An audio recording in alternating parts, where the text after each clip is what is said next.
A mund të shfaqet gjindi në formë njeriu? A kanë gjindët një formë reale? Së pari duhet të theksohet se parimi themelor në lidhje me gjindët është se ata janë të fshehur nga njerëzit. Prandaj quhen gjind. Rrënja arabe gjenne i referohet një kuptimi të vetëm origjinal që është të mbulosh edhe të fshehësh, siç ka thënë Ibn Faris. Gjindët quhen kështu sepse janë të fshehur nga sytë e njerëzve. Edhe fetusit në arabisht i thonë gjenin, sepse ai është i fshehur në barkun e nënës së tij. Po ashtu edhe një kopësht quhet gjennet, sepse është i fshehur nga pemët. Allahu na ka treguar për këtë kur thotë: O bijtë e Ademit, le të mos ju mashtroj kurse si djalli. Ashtu si i nxori prindërit tuaj nga xheneti, duke u zhveshur rrobat për të dukur vendet e turpshme. Ai edhe shpura e tij ju sheh, prej nga ju nuk i shihni ata. Surja Araf 27. Së dyti, a mund të shfaqen në formë njerëzore? Është vërtetuar nga hadithet profetike dhe në jetën reale se gjindët shfaqen në forma të ndryshme, siç janë format e njerëzve dhe kafshëve. Ndër dëshmit më të qarta të kësaj është historia e transmetuar tek Buhariu nga Ebu Hurejra, Allahu qoftë i kënaqur me të, i cili thotë: I dërguari i Allahut, paqja dhe bekimi i Allahut qofshin mbi të, më vuri përgjegjës për ruajtjen e zekatit të Ramazanit. Dikush erdhi tek unë dhe filloi të mbledh pak nga pak ushqim, dhe unë i thash: Pasha Allahun, do të dërgoj tek i dërguari i Allahut, paqja dhe bekimet e Allahut qofshin mbi të. Ai u ankua se ishte nevojtar dhe kishte njerëz për të kujdesur për ta. Kështu që Ebu Hurejrës, Allahu qoftë i kënaqur me të, ju dhimbs dhe e la të shkonte. Kjo ndodhi 3 herë, edhe në rastin e tretë Ebu Hurejra, Allahu qoftë i kënaqur me të, i tha: Unë do të dërgoj tek i dërguari i Allahut. Kjo është hera e tretë, dhe sa herë që më thoje se nuk do të kthehesh, përsëri e kthyer. Ai tha: Më lër të shkoj edhe do të mësoj diçka me anë të së cilës Allahu do të të sjellë dobi. Unë i thash: Çfarë është ajo? Ai tha: Kur të shkosh në shtrat, lexoje ajetin Kursi deri në fund të ajetit, sepse gjithmonë do të kesh një mbrojtës nga Allahu, dhe asnjë shejtan nuk do të afrohet derisa të vijë mëngjesi. Kështu që unë e lash të shkoj, edhe të nesërmen në mëngjes i tregova të dërguarit Allahut, paqja dhe bekimet e Allahut qofshin mbi të, çfarë kishte ndodhur. I dërguari Allahut tha: Ai ka thënë të vërtetën, megjithëse është gënjeshtar. A e di se me kë ke folur për 3 net, o Ebu Hurejra? Ai tha: Jo. Ai tha: Ai ishte shejtani.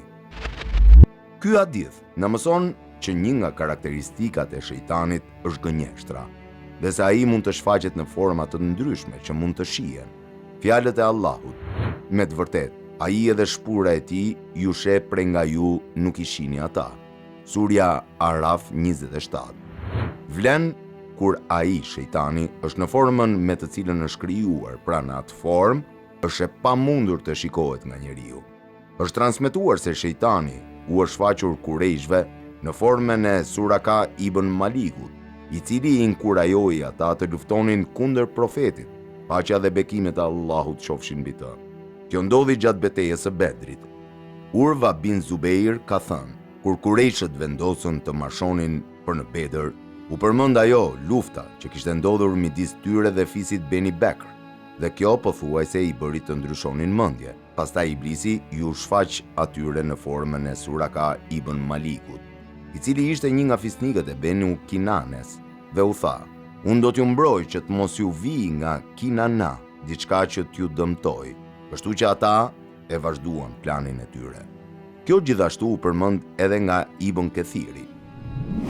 Në Sahihun e Muslimit transmetohet se Ebu Seid Edhudri, Allahu qoftë i kënaqur me të, ka thënë: E kam dëgjuar të dërguarin e Allahut, paqja dhe bekimi i Allahut qofshin mbi të, duke thënë: Në Medinë ekziston një grup gjindësh që janë bërë musliman, kështu që kushdo që shen ndonjë nga këto krijesa, le të jap një paralajmërim 3 herë, e nëse shfaqet pas kësaj, ai mund t'i vras sepse janë shejtan. Fjala e përkthyer si krijesa këtu referohet llojeve të gjarprimve që shfaqen në shtëpi. Ata nuk duhet të vriten derisa t'u jepet një paralajmërim 3 herë, sepse ata mund të jenë gjindë. Neveviu ka thënë, kjo do të thotë se nëse ata gjarpërin nuk largohen, pasi të paralajmërohen, atëherë ato nuk janë lloji i krijesave që banojnë në shtëpi, edhe nuk janë prej gjindëve që janë bërë musliman. Ata janë shejtan, kështu që nuk ka asnjë mëkat nëse i vrisni. Dhe Allahu kurrë nuk do t'i jap shejtanit një mënyrë për të mbizotruar mbi ju duke u akmarr, ndryshe nga krijesat, gjarpërinjt edhe gjindët që janë bërë musliman. Allahu e di më së miri. Incidente të tilla ka patur shumë. Shejhul Islam Ibn Taymije ka thënë, gjindët mund të shfaqen në forma njerëzore dhe shtazore, kështu që ata mund të shfaqen si gjarpërinj, akrepa në formën e deveve, baktive, deleve, huajve, mushkave dhe gomerve, në formë zojsh ose në formën e njerëzve, pasi shejtani erdhi te Kurejshët në formën e Suraka ibn Malikut, kur ata donin të niseshin për në Bedër.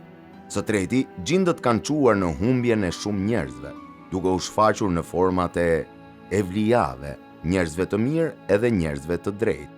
Shejhul Islam Ibn Taymije ka thënë, shejtani shpeshherë shfaqet në formën e personit që thirret dhe pyetet për ndihmë nëse ka vdekur dhe ndonjëherë nëse është gjallë, pa e kuptuar personi që i kërkoi ndihmë atij. Në të vërtetë shejtani mund të shfaqet në formën e tij, dhe mushriku, i dhujtari i cili kërkon ndihmën e atij personi, mund të mendojë se personi vetë i është përgjigjur atij, kur në fakt ai është shejtan. Kjo gjithashtu ndodh me jo muslimanët, të cilët kërkojnë ndihmën e atyre që i mendojnë të mirë, qofshin të vdekur apo të gjallë, siç janë të krishterët që kërkojnë ndihmën e Gjergjit, ose shenjtorëve të tjerë të tyre, dhe kjo ndodh edhe atyre që mbahen si musliman, por që bëjnë shirk, politeizëm, dhe ndjekin devijimin duke kërkuar ndihmën e atyre që kanë vdekur ose që nuk janë prezent. Shejtani u shfaqet në formën e atij tek i cili kërkojnë ndihmë, pa e kuptuar ata. Më shumë se një person më ka thënë se ka kërkuar ndihmën time, dhe secili prej tyre më tregoi histori të ndryshme. Unë u thash se nuk i jam përgjigjur askujt prej tyre, dhe nuk e dija se ata po kërkonin ndihmën time. Më thanë se ky që i pas ka ndihmuar qen ka një ëngjëll, por unë u thash, ëngjëllet nuk i ndihmojnë mushrikët, i dhujtarët, përkundrazi, ai ishte shejtan që donte tu mashtronte. Një nga mënyrat më të mira që një musliman mund të mbrohet kundër shejtanëve është të fortifikohet me dhikr, përmendjen e Allahut, edhe të lexojë ajetin Kursi siç u përmend më lart në hadithin e Ebu Hurejras, Allahu qoftë i kënaqur me të. Gjindët, a kanë një formë të vërtetë? Portretizimi i gjindëve përmes fotografive ka hutuar edhe mashtruar shumë njerëz, dhe fotot të tilla janë përhapur në shumë rrjete sociale. Nuk është e mundur të verifikohet vërtetësia e asaj që gjendet në përfaqe interneti. Allahu e di më së miri.